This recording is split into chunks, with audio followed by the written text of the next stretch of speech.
In honor of the iPhone SE's small size, I decided to make a small review, but I don't want you to miss anything. And timers are boring, so I'm going to keep the time in style. So this song is about 3 minutes long. Let's see if I can finish this review before the end of the song. Oh, and if you're new, be sure to like and subscribe for more videos just like this. Okay, let's get started.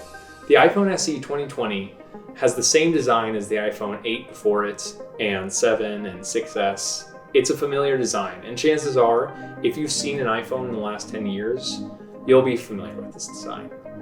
But that's not to say it's a bad design. Because of its small size and large bezels, it's actually quite easy to hold in one hand, and the design looks quite good. But if you want something new, chances are the iPhone 11 might be better suited for you.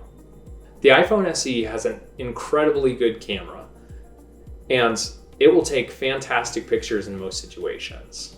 Putting a high-end camera into the masses' hands for $399 is a blessing for all of us that have been forced to look at photos from Christmas 2011, the dark age of smartphone cameras. But it's not feature for feature the same as the iPhone 11 camera. While you do get portrait mode, it will only work for people.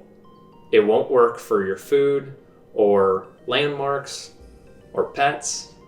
Who's a good boy? And night mode is also not here, so if you want to take pictures in darker environments, you might want to opt for the 11.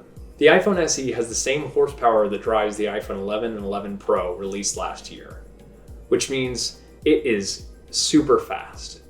But I haven't noticed a big difference in speed between it and the iPhone 8 that I reviewed last month, which you should check out the review video here.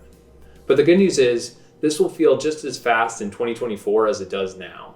And thanks to Apple's commendable software upgrades, you will still be getting software updates even that far down the line. So you won't get jealous of your friends every time they get a new software feature. My battery has typically lasted about 4 to 5 hours of screen on time, which is enough to get me through a normal day of binging Twitter and TikTok, taking pictures of the 3 same buildings over and over again, and listening to my Spotify travel playlist to keep my mind from drifting off into darkness. I'm a little bit worried that once I finally leave this 600 square foot prison, that my battery will be crushed by the first GPS signal it sees. But if you're like me and usually have a charger nearby, the battery life on the iPhone SE will be fine for you. I already told them it was $399. What else am I supposed to say? Yep, $399 for the 64 gigabyte version. But I'd recommend instead opting for the 128 gigabyte version for $50 more in order to avoid inevitably getting fined for iCloud.